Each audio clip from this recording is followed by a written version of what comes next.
దేవునికి స్తోత్రం. ఆయన ప్రేమ ద్వారా ఆకర్షింపబడి ఆయన సన్నిధికి వచ్చిన మీ అందరికీ యేసుక్రీస్తు నామములో వందనాలు. 2 సమూయేలు 7వ అధ్యాయము 29వ వచనము.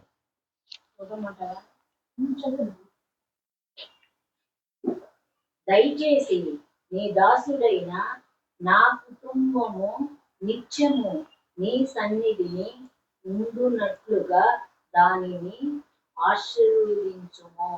యెహోవా నా ప్రభువా, నీవు సెలవిచ్చి ఉన్నావు.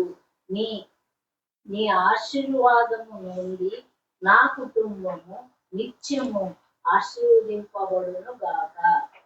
2 సమూయేలు 7:29. దయచేసి నీ దాసుడైన నా కుటుంబము నిత్యము నీ సన్నిధిని ఉండునట్లు దానిని ఆశీర్వదించుము. యెహోవా నా ప్రభువా, నీవు సెలవిచ్చి ఉన్నావు. నీ ఆశీర్వాదము నుండి నా కుటుంబము నిత్యము ఆశీర్వదించబడును గాక. చిన్న ప్రేయర్ చేసుకుని వాక్యం చూసుకుందాం. స్తోత్రమైన మహాగణుడ మహోన్నతుడ, గిడ్డి ప్రకతో సైతం మాట్లాడించుకున్న సమర్థవంతుడు ప్రభు. నేనైతే గాడిద కన్నా గిడ్డి ప్రక కన్నా హీనంగా ఉన్నానయ్యా. నీ కృపలో నువ్వు నన్ను కనికరించి, నీ కృపలో నువ్వు నన్ను జ్ఞాపకం చేసుకొని, నీ యొక్క వాక్యం మేమందరము కూడా ధ్యానము చేయుచుండగా కూడి ఉన్న ప్రతి ఒక్క బిడ్డను నువ్వు దర్శించు. వినగలిగిన చెవులు గ్రహించే ఆత్మ ప్రతి ఒక్కరికి నువ్వే అనుగ్రహించమని యేసుక్రీస్తు నామమున ప్రార్థన చేయుచున్నాను తండ్రి, ఆమేన్. చూడండి, యొక్క 7వ అధ్యాయం 29వ వచనంలో దావీదు గారు చేసే ప్రేయర్ ఎలా ఉందో చూడండి మీరు. ఎలా అంటే ఒక మనవి చేసుకుంటున్నారు, అలాగే చివరిలో ఏముందంటే ఆశీర్వదించబడును గాక. ఆ మనవని లేకపోతే ఆ యొక్క ప్రార్థనను లేదంటే దేవుడు ఇచ్చిన ఆ యొక్క వాగ్దానమును ఆ దావీదు గారు స్వతంత్రించుకున్నట్లుగా తన నోటితో తన యొక్క వాగ్దానము దేవుడి ద్వారా పొందుకున్న వాగ్దానం స్వతంత్రించుకున్నట్లుగా ఇలా ఆశీర్వదించబడును గాక అని తనకు తను ఆశీర్వదించుకుంటున్నాడు. ఓకే, వాక్యం. దయచేసి నీ దాసుడైన నా కుటుంబము నిత్యము నీ సన్నిధిని ఉండునట్లుగా దానిని ఆశీర్వదించుము అని దావీదు యెహోవాకి ప్రేయర్ చేస్తున్నారు. ఎలా?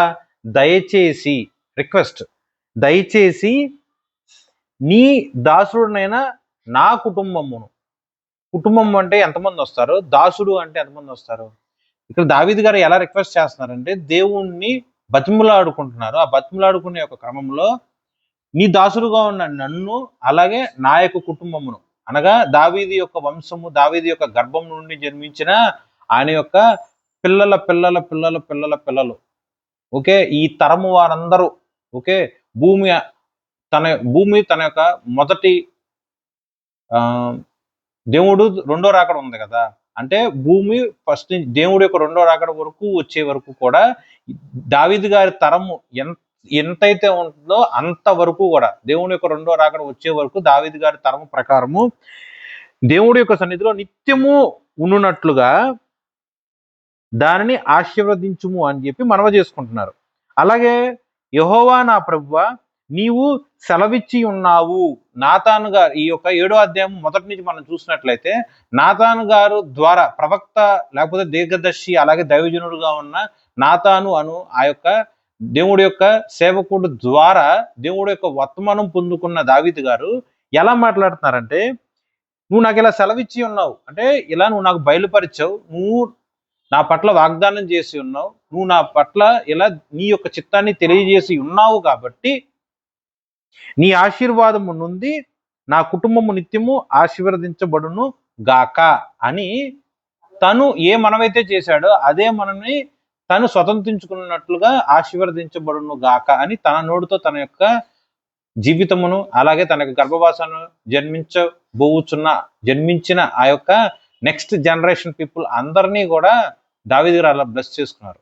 ఇంగ్లీష్లో చెప్పాలి అంటే ఏంటంటే, దేవుడు ఎటువంటి వాగ్దానం అయితే చేశాడో అదే వాగ్దానమును మనము స్వతంత్రించుకున్నాము అని రూఢిగా విశ్వాసముతో మనం దేవుడికి చేసే కృతజ్ఞతా స్తుతి ప్రేయర్. ఓకే, దేవుడు మనకి ఉదాహరణగా నా పట్ల ఇలా వాగ్దానం చేశాడు, ఇది నువ్వు స్వతంత్రించుకుంటావు అని. వెంటనే నేను ఎలా ప్రేయర్ చేయాలి? నీ దాసుడైన నన్ను జ్ఞాపకం చేసుకొని నేను, నా యొక్క కుటుంబము ఆ యొక్క వస్తువులు అవ్వచ్చు, ఆ యొక్క పదార్థములు అవ్వచ్చు, ఏదైతే అది మేము స్వతంత్రించుకున్నాము అని నువ్వు మాకు సెలవిచ్చి ఉన్నావు. నువ్వు మాకు సెలవిచ్చి ఉన్నావు, నువ్వు నాకు చెప్పి ఉన్నావు, వాగ్దానముగా వర్తమానముగా చెప్పి ఉన్నావు, కాబట్టి అది నేను స్వతంత్రించుకున్నాను, ఆశీర్వదించబడి ఉన్నాను గాక అని తనకు తను అలా బ్లెస్ చేసుకుంటున్నారు. ఈ యాక్చువల్గా ఈ యొక్క వాక్యం మొత్తం ఎలా మాట్లాడుకోవాలంటే మనం 7వ అధ్యాయం మనం చూసినట్లయితే దావీదు మహాచక్రవర్తిగా ఉన్నాడు, వెల్ సెటిల్ కింగ్ గా ఉన్నాడు. అప్పటికి ఇజ్రాయెల్ ప్రజల్ని యూదా ప్రజల్ని ఆ 2 దేశాలను కూడా ఆ రోజుల్లో కలిపి ఒక దేశంగా ఉండేది. ఇవన్నీ కూడా చక్కగా పరిపాలన చేస్తూ భార్యలతోనూ పిల్లలతోనూ ఎంతో సెటిల్ లైఫ్ తో హ్యాపీగా ఉన్నాడు. ఆ టైంలో తను పొందుకున్న ఆశీర్వాదం బట్టి ఒకసారి జ్ఞాపకం చేసుకుంటూ ఉంటే అతను ఒక ఆలోచన వస్తుంది. ఇది నేనైతే గొర్రెల కాపరిగా ఉన్నాను, మరి దేవుడు నన్ను ఇలా తీసుకొచ్చి మహారాజుగా ఒక చక్రవర్తిగా చేసి ఒక మంచి గొప్ప అంతఃపురంలో రాజనగరంలో నన్ను ఉంచాడు కదా, దేవుడు యొక్క ఆశీర్వాదం నేను ఇలా స్వతంత్రించుకుని ఉండటానికి గొప్ప భవనము, వేసుకుంటానికి ఇంత శ్రేష్టమైన బట్టలు, ఇలా తినటానికి ఇలా ఇలా ఇలా ప్రతిదీ ఇంత శ్రేష్టమైన ఆహారము, ఇంత నెమ్మది, ఇంత ఘనత, ఇంత గొప్ప జీవితం నాకు అనుగ్రహించి ఉన్నాడు. అలాంటిది నన్ను ఇంతగా బ్లెస్ చేసిన నా దేవుడు కేవలం ఒక డేరాలో ఉండటం అంటే ఒక పాక, ఒకే డేరా, ఒక డేరాలో ఉండటం ఏంటి, దేవుని యొక్క మందసము ఒక డేరాలో ఉండటం ఏంటి, ఇలా కాదు. ఒక మనుషుడు లేకపోతే ఒక చక్రవర్తి ఒక మహా భవంతులోనో రాజనగర్లో ఉన్నప్పుడు సృష్టికర్తగా ఉన్న యెహోవా ఒక డేరాలో ఉండటం ఏంది, ఆయనకంటూ మనం ఒక మందిరం కట్టాలి అని చెప్పేసి ఆయన దగ్గర ఉన్న భటులను పంపించి నాతాను గారిని పిలిపిస్తాడు. నాతాను గారు రాగానే చెబుతాడు, ఆఫ్టర్ ఆల్ ఒక మనిషిని, ఒక చక్రవర్తిని, నేనే ఒక అంతఃపురంలో ఉన్నాను, మరి యెహోవాకు మన దేవుడు ఒక డేరాలో ఉంటుంది, ఆయన కోసం మనం ఒక మందిరం కట్టాలి అని నేను అనుకుంటున్నాను, మరి నువ్వేమంటావయ్యా అని చెప్పి ఒక ప్రవక్తను అడుగుతాడు, నాతాను గారిని అడుగుతాడు. నాతాను గారు ఏం చెప్తారంటే, అది ప్రేయర్ చేయకుండా దావీదు గారు ఇటువంటి మాట మాట్లాడారో ఆ మాట ప్రకారము వెంటనే ప్రత్యుత్తరం ఇచ్చేస్తారు. నీ మనసుకి ఏది తోచిందో అదే చేయి, నీకు ఏది మంచిది అనిపిస్తే అది చేసేయి అని చెప్పి నాతాను గారు చెప్తారు. ఇదంతా కూడా 7వ అధ్యాయం మొదట్లో రాసి ఉంటుంది చూడండి. 7వ అధ్యాయము 2వ వచనం నుంచి, నేను దేవదారు రాణుతో కట్టిన నగరయందు వాసము చేయుచుండగా దేవుని మందసము డేరాలో నిలిచి ఉన్నదనగా. అప్పుడు నాతాన్ గారు ఏమంటారు, యెహోవా నీకు తోడుగా ఉన్నాడు, నీకు తోచిందంతయు నెరవేర్చుము అని చెప్పి నాతాను ఒక బదులిచ్చి అక్కడి నుంచి వెళ్ళిపోతారు. ఆ రాత్రి కాలమునందే యెహోవాకు మన దేవుడు నాతాన్ గారికి ప్రత్యక్షమయ్యి దేవుడు యొక్క చిత్తము యావత్తు కూడా నాతాన్ గారికి చెప్తారు. దావీదు ఏమడిగాడు, మనుషులంగా చక్రవర్తిగా ఉన్న నేనే ఒక రాజనగరంలో ఉన్నాను కదా, దేవుడు ఒక డేరాలో ఉండటం ఏంది అన్నాడు కదా. దాన్ని బట్టి దేవుడు ఎంత చక్కగా మాట్లాడతాడంటే, ఏంటి ఈజిప్ట్ దేశం దగ్గర నుంచి ఇలా ఇజ్రాయెల్ దేశానికి 40 సంవత్సరాల పాటు ఇలా ప్రయాణం అయ్యి వాళ్ళందరినీ కూడా తీసుకొచ్చి కానాన్ దేశంలో నివాసం చేయించి ఉన్నాం కదా. ఈ గ్యాప్ లో అంటే ఈ జనరేషన్స్ లో అంటే మోషే గారి దగ్గర కానీ యెహోషువ గారి దగ్గర కానీ అక్కడి నుంచి చూసుకుంటే ఎన్నో తరములు ఉన్నాయి. ప్రతి ఒక్క తరములో కూడా దేవుని యొక్క యాజకుడు ఉన్నాడు, దేవుడి చేత ఎన్నుకోబడ్డ ఒక రాజులు ఉన్నారు, వీళ్ళందరూ ఉన్నారు కదా. మరి వీళ్ళతో ఎప్పుడైనా నేను చెప్పానా, నాకు ఒక ఇల్లు కట్టాయా, నాకు ఒక మందిరం కట్టాయా, నేను ఎప్పుడైనా చెప్పానా, నేను ఎప్పుడైనా ఎక్స్ప్రెస్ చేశానా అని చెప్పి దేవుడు అడుగుతాడు. చూడండి 5వ వచనం, నా సేవకుడైన దావీదుతో ఇట్లా అనుము, యెహోవా నీకు ఆజ్ఞించుది ఏమనగా, నాకు నివాసముగా ఒక మందిరము కట్టింతువా?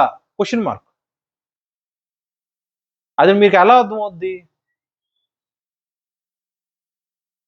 ఇప్పుడు తల్లిదండ్రులు ఉంటారు, అప్పుడే పుట్టిన పసిపిల్లలు, సంవత్సరం కూడా కాదు నెలల ప్రాయంలో ఉన్న పిల్లలు వచ్చి రాని మాటలతో నేను నీకు ఇల్లు కడతాను అని అన్నారు అనుకోండి, నీకు ఎలా ఉంటది? ఈ బుడ్డి చేతులతో జ్ఞానం కూడా లేకుండా పసిప్రాయంగా ఉన్న యొక్క పిల్లలు ఆ మాట అంటే, ఈడు ఇంత ఉన్నాడు, ఈడు నాకు ఇల్లు కడతాడా అని అనుకుంటావుగా. నే కన్న బిడ్డ నా ఎదుట కనీసం నిలబడటం కూడా వాడికి చేత అవ్వదు, పాకటం వాడికి చేత అవ్వదు, వాడు పనులు వాడు చేసుకోలేడు, అటనేది అంత పసోడు నాకు ఇల్లు కడతాడంట. ఇలా అనుకుంటారా మీరు? దేవుడు కూడా అలాగే ఉన్నారు ఇక్కడ. ఆయన సృష్టికర్త, ప్రపంచములో ఆయన నిర్మాణములుగా ఉన్నాయి. అలాంటిది దేవుడి యొక్క హస్తకృత్యముగా ఏర్పాటు చేయబడ్డ ఆ యొక్క మనిషి వచ్చేసి నాకు ఇల్లు కడుతున్నాడా అని దేవుడు అక్కడ ప్రశ్న వేశాడు. మనిషిగా ఉన్న నువ్వు దేవునికి ఒక నివాసము ఈ యొక్క భూమి మీద నువ్వు కట్టగలవా అని దేవుడు ప్రశ్న. అదే ప్రశ్న దేవుడిని అడిగితే నువ్వు సమాధానం చెప్పగలవా? హ్మ్? నాకు నివాసముగా ఒక మందిరము కట్టింతువా. ఐగుప్తుల నుండి నేను ఇజ్రాయెల్ 7వ అధ్యాయము 5వ వచనం చదువుతున్నాను. ఐగుప్తులో నుండి నేను ఇజ్రాయెలును రప్పించిన నాటి నుండి నేటి వరకు మందిరములో నివసింపక డేరాలోను గుడారాల్లోనూ నివసించుచు సంచరించి తిని. ఓకే, ఇజ్రాయెలుతో కూడా నేను సంచరించిన కాలమంతయు నా జనులను పోషించుడని నేను ఆజ్ఞాపించిన ఇజ్రాయేల్ గోత్రంలో ఎవరితోనైనను దేవదారు మయమైన మందిరము ఒకటి మీరు నాకు కట్టింపకపోతురే అని నేనెన్నడైనను అని ఉంటినా. దేవుడు ప్రశ్నిస్తున్నాడు, నువ్వు నాకు ఇల్లు కట్టిస్తావా? ఈజిప్ట్ దేశం నుంచి ఇలా ఇది కానాన్ దేశం వరకు వచ్చిన ఈ యొక్క ఇజ్రాయెల్ ప్రజలు వారి వారి యొక్క తరముల్లో, అలాగే వారి యొక్క ఏర్పాట్లో ఇలా ఎంతో మంది యాజకులు, దేవుడి యొక్క బిడ్డలు, వీళ్ళందరితో ఎప్పుడైనా సరే నేను అడిగానా? నా మటుకు నేను ఇలా డేరాలో ఉన్నా, గుడారంలో ఉన్నా, మీ మధ్య నేను సంచరించుతూ ఉన్నాను తప్ప ఎప్పుడైనా సరే ఎవరితో అయినా సరే నా కోసం ఒక మందిరం కట్టాయని నేను ఎప్పుడైనా అడిగానా? అసలు నువ్వు నాకు మందిరం కట్టించగలిగినంత వాడివా అని దేవుడు ప్రశ్నిస్తున్నాడు. కాబట్టి 8వ వచనం, కాబట్టి నీవు నా సేవకుడగు దావీదుతో ఇలాగూ చెప్పుము, సైన్యములకు అధిపతి యెహోవా నీకు సెలవిచ్చిదేమనగా, గొర్రెల కాపులో ఉన్న నిన్ను గొర్రెల దొడ్డులో నుండి తీసి ఇజ్రాయేలు అను నా జనుల మీద అధిపతిగా నియమించి తిని. ఈ వాక్యానికి అర్థం ఏంటో మీరు గెస్ చేయగలరా? దావీదు గారు కదా యెహోవాకి ఇలా చెప్పాడు, నేను నీ కోసం ఒక మందిరం కడతాను అని. అప్పుడు యెహోవా ఎలాంటి బదులిస్తున్నాడు చూడండి. దావీదు ఏ స్టేజ్లో, ఏ స్టేటస్లో ఉన్నప్పుడు ఆ మాట మాట్లాడాడు? మహారాజు చక్రవర్తిగా ఉన్న స్థితిలో, రాజనగర్లో ఉన్నప్పుడు, ఎంతో గొప్ప ఆస్తిపాస్తులు కలిగి ఉన్న ఆ యొక్క చక్రవర్తి హోదాలో ఉన్న దావీదు యెహోవాతో అంటున్నాడు, నేను నీ కోసం ఒక మందిరం కట్టాలి అని. అదే స్థితిలో దావీదు గారి పట్ల యెహోవా ఏం మాట్లాడుతున్నాడు? గొర్రెల దొడ్డులో ఉన్న నిన్ను. దావీదు గారు మాట్లాడిన స్థితి ఏంటంటే మహా చక్రవర్తిగా ఉన్న స్థితిలో మాట్లాడాడు. కానీ దేవుడు ఎటువంటి రిప్లై ఇచ్చాడంటే, గొర్రెల దొడ్డులో నువ్వు ఉన్నావే, అక్కడి నుంచి తీసి నిన్ను చూడండి, గొర్రెల కాపులో ఉన్న నిన్ను గొర్రెల దొడ్డులో నుండి తీసి ఇజ్రాయేలుకు నా జనుల మీద అధిపతిగా నియమించి తిని. సో దేవుడు దావీదు గారి యొక్క స్థితిని మరొకసారి జ్ఞాపకం చేస్తున్నాడు. నువ్వు ఎక్కడి నుంచి వచ్చావు? గొర్రెలను కాసుకునేవాడివి. నువ్వు నీ యొక్క నివాసం ఏంటి? గొర్రెల దొడ్డువి. నువ్వు చేసే పని ఏంటి? నువ్వు ఎక్కడ ఉన్నావు? ఎక్కడి నుంచి నేను ఎక్కడ తీసుకొచ్చా? అట్టంటోడివి నువ్వు నాకు మందిరం కట్టగలవా? ఓకే, పాపంలో ఉన్న నువ్వు, అంటే నా వరకు మాట్లాడుకోవాలంటే ఇది దావీదు గారి గురించి వాక్యం, అదే నా గురించి మాట్లాడుకోవాలంటే, పాపంలో పుట్టి పాపంలో పెరిగి పాపంలో నివసించే నేను అనేవాడిని దేవుడి దగ్గరికి వచ్చి, అయ్యా నువ్వు నన్ను బహుగా ఆర్థికంగా స్థిరపరిచావు, బలపరిచావు, కాబట్టి నువ్వు నాకు ఇచ్చిన ఈ యొక్క గొప్ప ధననిధిలో నుంచి నీకోసం ఒక చర్చ్ నేను కట్టాలయ్యా అని అన్నాను అనుకో, దేవుడు ఇలాంటి ఆన్సర్ ఇస్తాడు. నువ్వు ఎక్కడి నుంచి వచ్చావు గుర్తుందా నీకు? దావీదు గారిని తీసుకుంటే గొర్రెలు కాసుకునేవాడు, దావీదుని చూసుకుంటే గొర్రెల దొడ్డులో ఉన్నవాడు. పోనీ వెంకటేష్ అనే నువ్వు ఎక్కడి నుంచి వచ్చావు తెలుసా? విగ్రహారాధకుల నుంచి వచ్చావు. నువ్వు ఎక్కడి నుంచి వచ్చావు తెలుసా? పాపంలో పుట్టావు, పాపంలో పెరిగావు. నీ ఆలోచన, నీ బుద్ధి ఏందో తెలుసా? నీ నోట్లోంచి మాట రాకమునిపి నేను ఎరిగి ఉన్నా.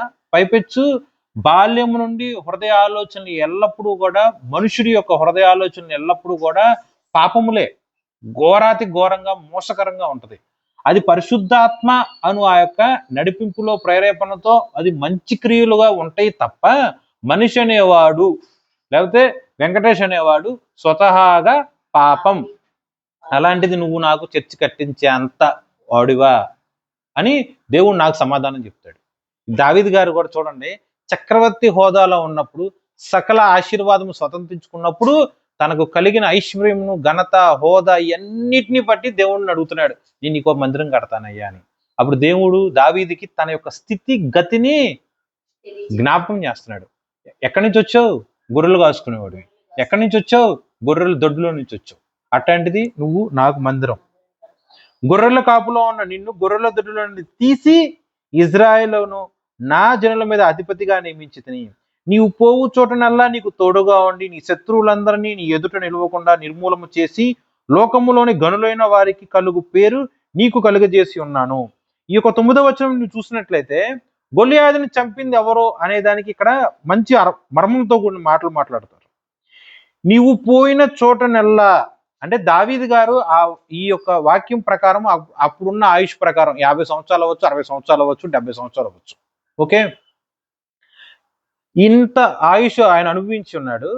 ఇంత ఆయుష్ యొక్క ప్రాయంలో ఆయన ఎక్కడికన్నా వెళ్ళినా ఆయనతో పాటు వెళ్ళిన వాళ్ళు ఎవరు? ఈ యొక్క 9వ వచనం ప్రకారం మీరు జ్ఞాపకం చేసుకొని మాట్లాడుకోండి. ఓకే, అలాగే ఆయనకి తోడుగా ఉన్నది ఎవరు?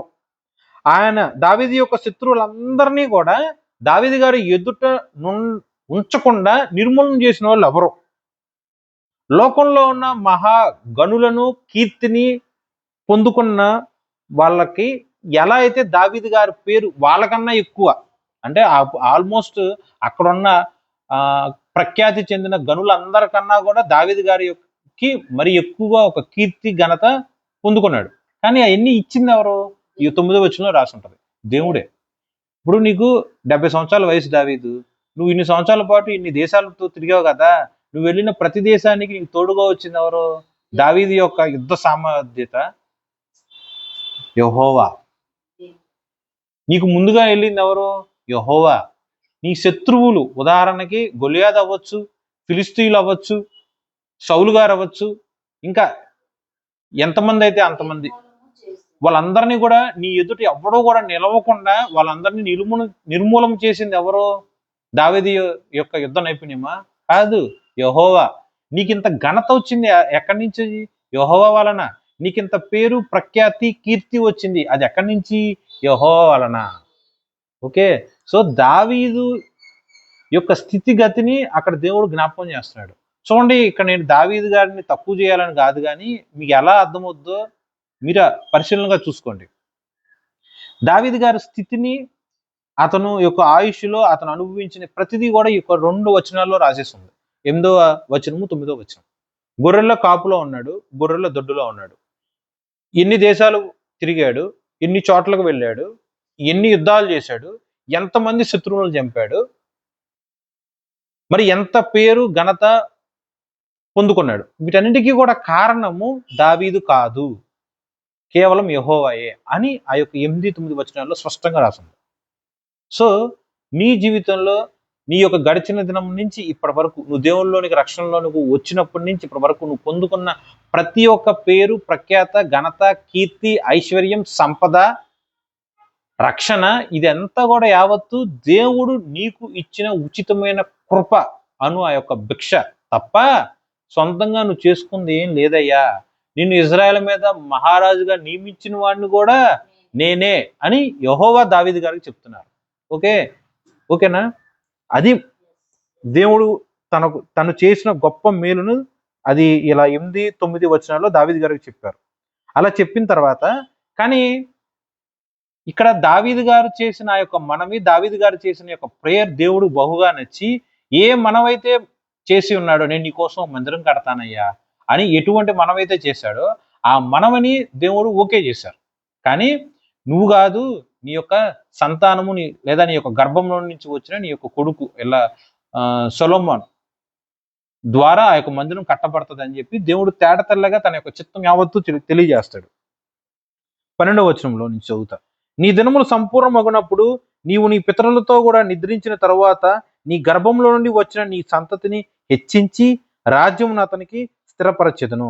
అతడు నామ ఘనత కొరకు ఒక మందిరమును కట్టించును. అతని రాజ్య సింహాసనము నేడు నిత్యము స్థిరపరచెదను. నేను అతనికి తండ్రినై ఉందును, అతడు నాకు కుమారుడై ఉండును. అతడు పాపము చేసిన ఎడల నరులు దండముతోనూ మనుషులకు తగులు దెబ్బలతోనూ అతన్ని శిక్షించును గాని, నిన్ను స్థాపించుటకై నేను కొట్టివేసిన సౌలునకు నా కృప దూరమైనట్లు అతనికి నా కృప దూరము చెయ్యను. నీ మటుకు నీ సంతానమును నీ రాజ్యము నిత్యము స్థిరమగును, నీ సింహాసనము నిత్యము స్థిరపరచబడును అనెను. ఆ తర్వాత క్లుప్తంగా చెప్పేశారు. ఎలా అంటే, నాతాన్ గారు వెళ్ళేసి దావీదు గారికి మొత్తం యెహోవా ఎటువంటి వర్తమానం అయితే చెప్పాడు ఆ వర్తమానం మొత్తం పిన్ పాయింట్ గా ఎక్స్ప్లెయిన్ చేసేసారు అని చెప్పి అంతటితో దేవుడి యొక్క వర్తమానం క్లియర్ అయిపోతుంది. క్లియర్ గా చెప్తారు. అర్థమైంది ఈ యొక్క వాక్యం మీకు? అప్పుడు నాతాన్ గారి యొక్క వర్తమానం విన్న తర్వాత దావీదు గారు చేసే ప్రేయరే ఈ యొక్క 18వ వచనం నుంచి స్టార్ట్ అవుద్ది. ఓకే, దేవుడికి నేను ఇది చేస్తాను, దేవుడికి నేను అది చేస్తా, దేవుడికి నేను దశంభాగం ఇస్తా, దేవుడికి నేను ఇంత కానుకలు అర్పిస్తా, దేవుడికి నేను అంత ఇస్తా ఇంత ఇస్తా అని కొన్ని సందర్భాల్లో కొంతమంది విశ్వాసులు మొక్కుకుంటారు, లేకపోతే చెప్పుకుంటారు. కానీ మనుషుల యొక్క కానుకల ద్వారా దేవుడు తృప్తిపరచబడే దేవుడు కానే కాదు. ఓకేనా? మనుషుల యొక్క చేతి నైవేద్యము ద్వారా దేవుడు తృప్తిపరచబడే దేవుడు ఎంత మాత్రము కానే కాదు. మళ్ళీ ఆయనకేదో కొదువుగా ఉండి నువ్వు ఇస్తే తప్ప గడవందే కానే కాదు. ఇదంతా కూడా ఆర్టిఫిషియల్ లాంగ్వేజ్తో నేను అంటలేదండి, ఇదంతా కూడా వాక్యంలోనే ఉంటుంది. దేవుడికి ఏదో కొదువుగా ఉంది కదా అని చెప్పి నువ్వు ఇస్తే తప్ప ఆయనకి గడవదో అన్నట్టు ఎక్కడా లేదు అసలు వాక్యం. దేవుడికి ఎలా అంటే అది కృతజ్ఞతా భావాన్ని నువ్వు తెలియజేసే పద్ధతి ప్రకారం ఉంటుంది. ఇదంతా కూడా ఒకసారి చూడండి, రోమియోలు రాసిన పత్రిక 11:33 నుంచి.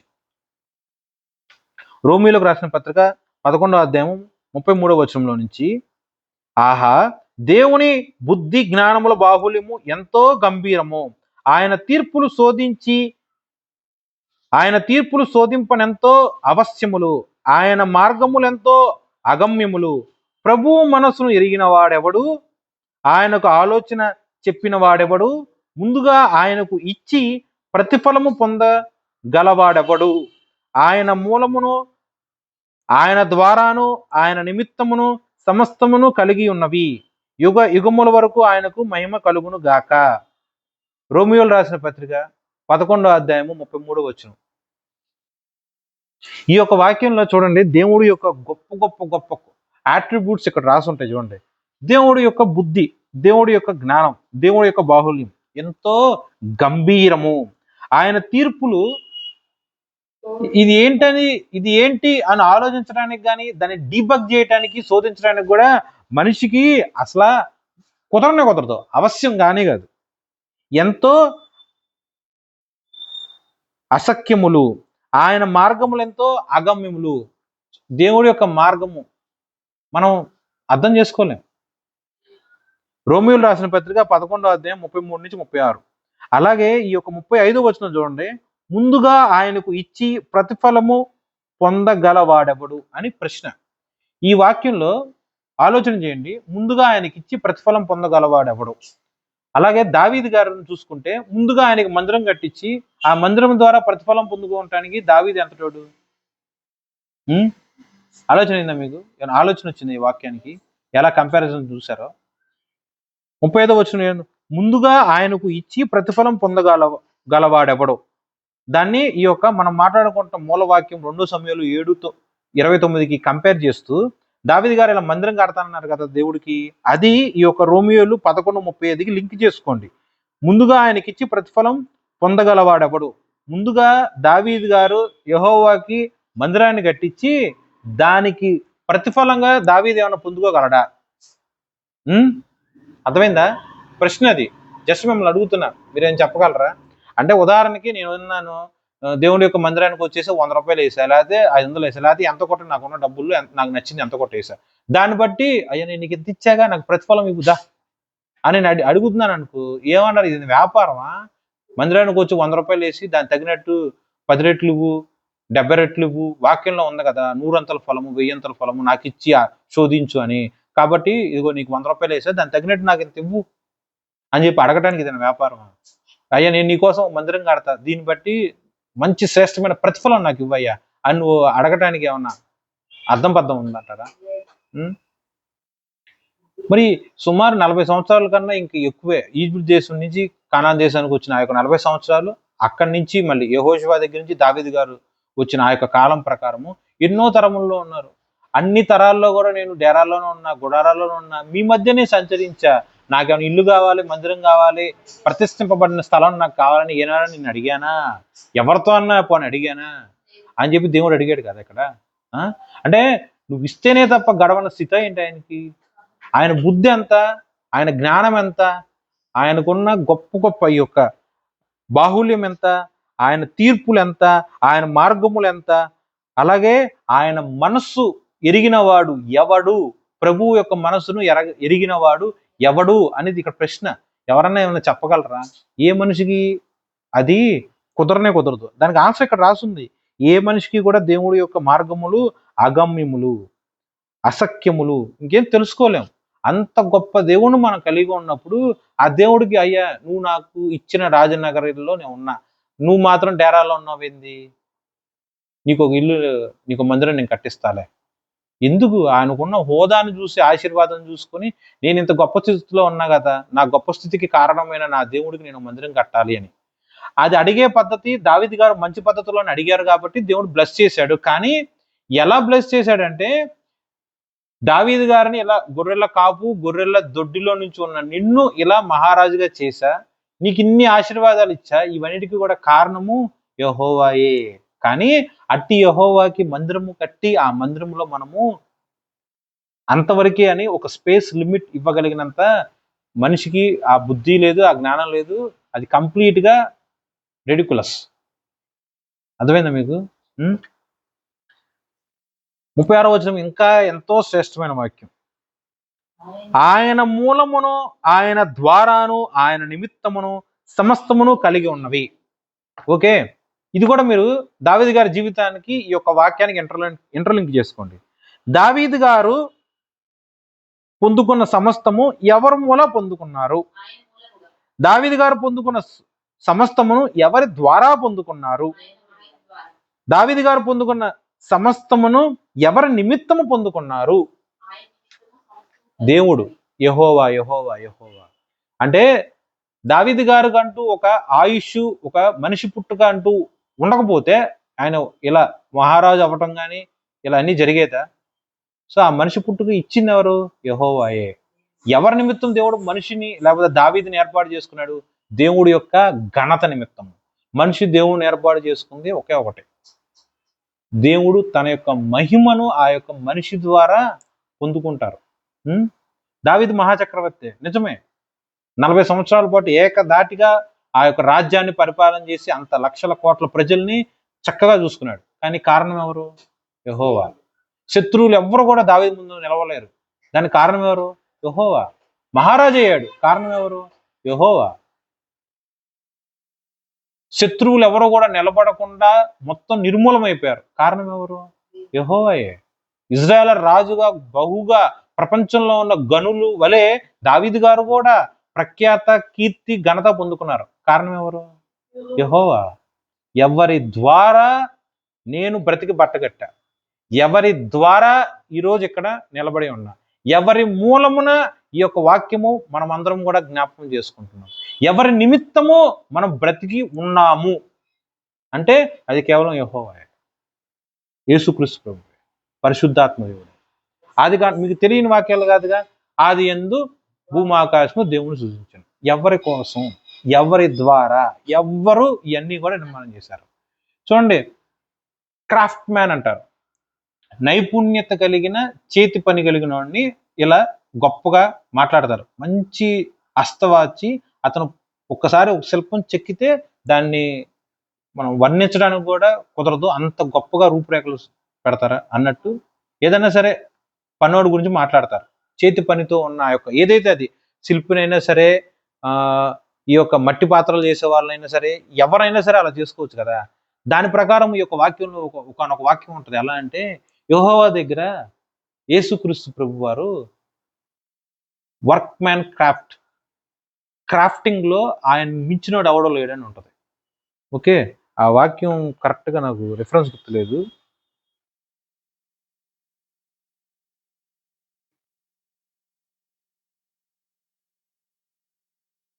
కానీ మీకు కంటెక్స్ట్ అర్థమైంది. అంటే సృష్టికర్త ఎవరు? ప్రపంచంలో దేవుడు చేత నిర్మాణం అయిపోయింది. ప్రపంచాల్లో ఉన్న ఈ యొక్క సముద్రము, అగాధ జలములు, అలాగే సూర్య చంద్ర నక్షత్రములు, ఆకాశము, మహాకాశము, గ్యాలక్సీస్, ఆ గ్యాలక్సీస్ లోపల మళ్ళీ గ్యాలక్సీస్, స్పేస్, పునాది లేకుండా భూమిని యొక్క స్పేస్ లో వేలాడదీయటం, మళ్ళీ భూమి ప్రకారం చూసుకుంటే ఇంకా ఎన్నో రకాల ప్లానెట్స్ ఉండటం, ఇవన్నీ కూడా ఎవరు చేశారండి? Craft man.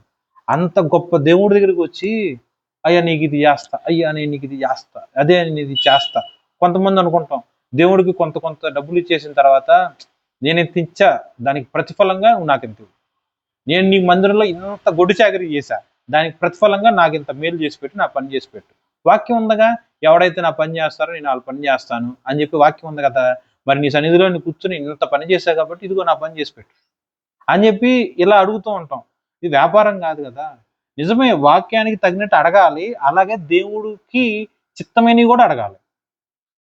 చేసావు అంతవరకే, దానికి దేవుడు ఎవరిది కూడా ఉచితంగా తీసుకోడు.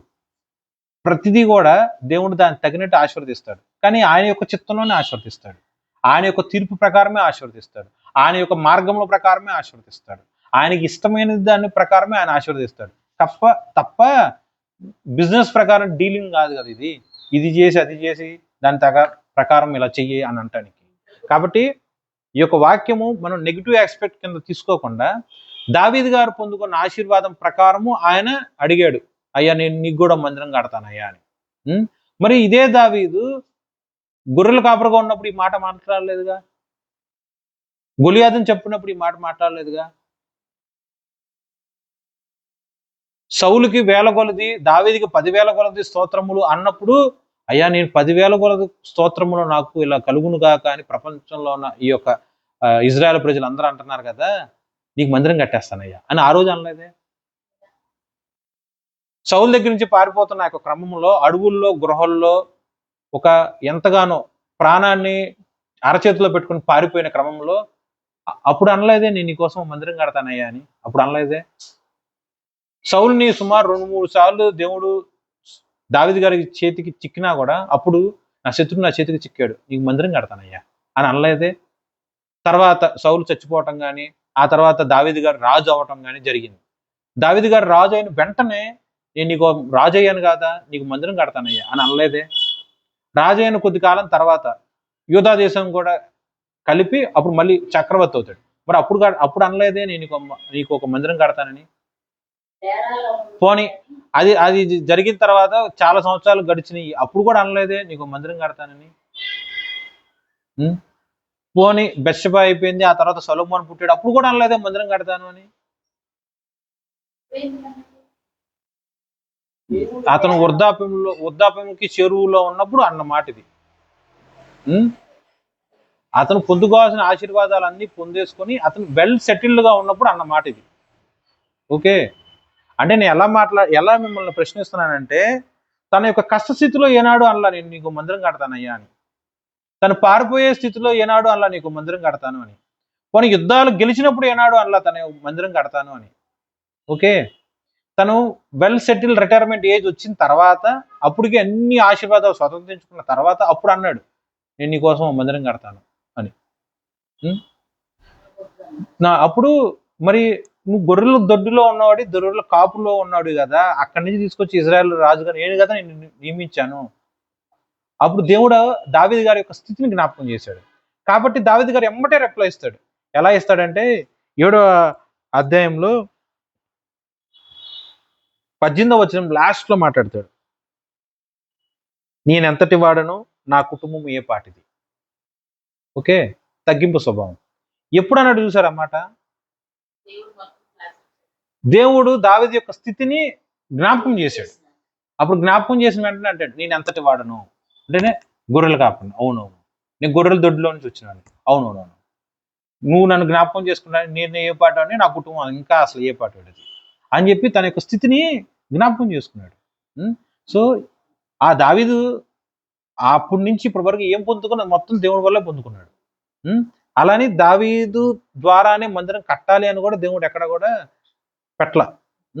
అడిగిన కోరికను తలంపును దేవుడు సఫలం చేశాడు, కానీ దేవుడి యొక్క మార్గంలో, దేవుడి యొక్క చిత్తంలో, దేవుడి యొక్క సంకల్పం ప్రకారమే జరిగించాడు తప్ప అడిగినాడు దావీదు. అలానే దావీదు చేతులతో మందిరం కట్టలేదు కదా. నెక్స్ట్ ఇంకోటి చూడండి, ఇక్కడ వాక్యంలో నేను ఎంతటి వాడును, నేను ఏ పాటి వాడును అంటాడు కదా. అది మనం ఆలోచన చూసినట్లయితే మత్తయి సువార్త 1వ అధ్యాయం చూడండి ఒకసారి. ఇది వంశావళి, యేసుక్రీస్తు ప్రభు యొక్క వంశావళి రాసి ఉంటుంది. యేసుక్రీస్తు ప్రభు వారు దావీదు యొక్క కుమారుడుగా మాట్లాడతారు కదా, అంటే దావీదు వంశంలోనే జన్మించాడు కదా. కానీ దావీదు ఎవరి దగ్గర పుట్టాడు చూడండి. మత్తయి సువార్త 1వ అధ్యాయము 5 నుంచి చూద్దాం ఒకసారి. ఎఫ్రోను సల్మానును కనెను, సల్మాను రాహాబునందు బోయాజును కనెను, బోయాజు రూతునందు ఓబేదును కనెను, ఓబేదు యెషయిని కనెను, యెషయి రాజైన దావీదును కనెను. చాలండి. ఇప్పుడు రాహాబు ఎవరు? యెహోషువ కాలంలో ఆ యొక్క ఇజ్రాయెల్ ప్రజలు ఆ యొక్క దేశానికి స్పై లాగా గూఢచారులాగా వెళ్తే అక్కడ ఒక వేశ్య ఉంటది. ఆ వేశ్య 2-3 గూఢచారుల్ని దాచి యెహోవా యందున్న భయభక్తుల్ని ఒక క్రియ రూపంలో కనపరుస్తుంది. వృత్తి ఏంటి? వేశ్య. అంటే గడచిన కాలంలో తన యొక్క వృత్తి ఏంటి? వేశ్య. కానీ దేవుడి యొక్క మేలు పొందుకున్న తర్వాత ఆ వృత్తిని విడిచి దేవుళ్ళలోనికి తను వచ్చి అప్పటి నుంచి మంచిగా ఒక విశ్వాసిగా అలాగే ఒక భార్యగా తన యొక్క ధర్మాన్ని తను నిర్వహించింది. కానీ దావీదు ఎక్కడి నుంచి వచ్చాడండి? రాహాబు యొక్క గర్భం నుండేగా. ఓకేనా? మళ్ళీ రాహాబు ఇజ్రాయెల్ స్త్రీయా? కాదు. అదే వచనం మనం కంటిన్యూగా చూసుకున్నట్లయితే రాహాబుకు పుట్టిన సంతానముల్లో నుంచి బోయాజు వచ్చాడు. బోయాజుకి చాలా మంది భార్యలు ఉన్నారు. ఆ భార్యలో ఒక భార్య ఎవరు? రూతు. రూతు ఎవరు? ఇజ్రాయెల్ స్త్రీయా? కాదు, మోయాబీరాలు. మోయాబు దేశం కాళ్ళు కడుక్కునే పల్లెం అని దేవుడు అంటాడు. కాళ్ళు కడుక్కునే పల్లెం, అన్నం తినే పల్లెం వేరు, కాళ్ళు కడుక్కునే పల్లెం వేరు కదా. అంటే మన జనరల్ గా ఊరంతా తిరిగి కాళ్ళు కడుక్కొని ఆ నీళ్లు ఇంట్లో వాడుకుంటారా, బయట పారబోతాం? అంటే కాళ్ళు కడుక్కునే పల్లెం అంటే అది విసర్జించేదే కదా. మరి విసర్జించే ఉన్న ఆ యొక్క దేశం ఈ యొక్క మోయాబు దేశం. ఆ దేశంలో ఉన్న స్త్రీయే మోయాబురాలుగా ఉన్న యొక్క రూతు. ఆ రూతు ఉబేదాను కన్నెను. అక్కడి నుంచి వచ్చినాడే యెషయి దగ్గర నుంచి వచ్చినాడు ఈ యొక్క దావీదు. సో దావీదు వంశము, దావీదు గోత్రం ఎట్లాంటిది? దావీదు యొక్క 4 ఫాదర్స్ లో ఉన్న గ్రాండ్ మా ఒక వేశ్య గడచిన దినముల్లో. దావీదు యొక్క 4 ఫాదర్స్ లో ఉన్న ఒక గ్రాండ్ మా ఒక మోయాబ్రియాలు. ఇంకోటి చూడండి మళ్ళీ, యెషయికి ఎంతమంది కొడుకులు? 7. 1వ దినవృత్తాంతములు 2వ అధ్యాయము 13 నుంచి, 1వ దినవృత్తాంతములు 2వ అధ్యాయం 13వ వచనం నుంచి మనం చూసినట్లయితే యెషయి తన జ్యేష్ఠ కుమారుడైన ఎలియాబును, 2వ వాడైన అబీనాదాబు, 3వ వాడైన షమ్మాను, 4వ వాడైన నెతనేలు, 5వ వాడైన రద్దయి, 6వ వాడైన ఉజయము, 7వ వాడైన దావీదును కనెను. ఓకే, ఇప్పుడు దేవుడు యేసుక్రీస్తు ప్రభు వంశావళి చూసినట్లయితే దావీదు గారి గర్భంలో నుంచి యేసయ్య వచ్చారు. ఇక్కడ ఎక్కడన్నా ఛాన్సెస్ ఉంటాయి కదా. యెషయికి 7 ఉన్నారు కదా, 7లో 7వ వాడు దావీదు. అలా కాకుండా మిగతా 6 నుంచి కూడా యేసయ్య రావడానికి ఛాన్సెస్ ఉంటాయి. అంటే అది కానీ దేవుడు దావీదు గారి యొక్క గర్భం దగ్గర నుంచే వచ్చారు. కారణం ఏమి ఉందంటారు? ఆ 7లో దావీదుని గారిని మాత్రమే సెలెక్ట్ చేసుకుంది ఎవరు? దావీదు గారా? దేవుడే. ఓకేనా? ఇక్కడ రాహాబును సెలెక్ట్ చేసుకుంది ఎవరు? అంతమంది స్త్రీలు ఉన్నారుగా, రాహాబును ఎవరు సెలెక్ట్ చేసుకున్నారు? అలాగే ఆ యొక్క రూతును సెలెక్ట్ చేసుకుంది ఎవరు? రూతేనా? దేవుడే. అలాగే ఇక్కడ యెషయికి ఉన్న 7 కొడుకుల్లో కూడా ఆ 7వ వాడుగా ఉన్న దావీదుని సెలెక్ట్ చేసుకుంది ఎవరు? దేవుడు. ఓకే, సో అలాగే ఇప్పుడు ఆ దేవుడే దావీదు గారిని ఏర్పాటు చేసుకున్నాడు. ఎలా ఈ యొక్క వాక్యం అంటే ఆ యొక్క రోమియోలు రాసిన పత్రిక 11వ అధ్యాయము 36వ వచనం. ఆయన కొరకు, ఆయన మూలముగా, ఆయన నిమిత్తం దావీదును దేవుని మూలముగా దేవుడు ఏర్పాటు చేసుకున్నాడు. దావీదును దేవుడు తన కొరకు ఏర్పాటు చేసుకున్నాడు. దావీదును దేవుడు తన నిమిత్తం ఏర్పాటు చేసుకున్నాడు. మిగతా 6 ఏర్పాటు చేసుకోలేదంటే కంప్లీట్ దేవుడి చిత్తం. దేవుడు మార్గం, దేవుడు సంకల్పం. అది మనుషులుగా ఉన్న నాకు అది అర్థం కాదు. ఇప్పుడు వాళ్ళని ఎందుకు ఫాదర్ చేసావు, వాళ్ళని ఎందుకు క్రిస్టియన్ చేసావు, వాళ్ళని ఎందుకు ప్రవక్తగా చేసావు, వాళ్ళని ఎందుకు ప్రార్థనాపరులుగా చేసావు, నన్ను ఎందుకు చేయలేదు? నాకన్నా వాళ్ళకన్నా నేనే కదా ఎక్కువ గంటలు ప్రార్థన చేస్తాను నీ దగ్గర అని మనుషులకు రకరకాల డౌట్లు వస్తాయి. ఎవరికి ఏ పని అప్పచెప్పాలా, ఎవరికి ఏ హోదా ఇవ్వాలి, ఎవరికి ఎటువంటిది పని అప్పచెప్పాలనేది కంప్లీట్గా దేవుడి యొక్క ఏర్పాటు, చిత్తము, సంకల్పము.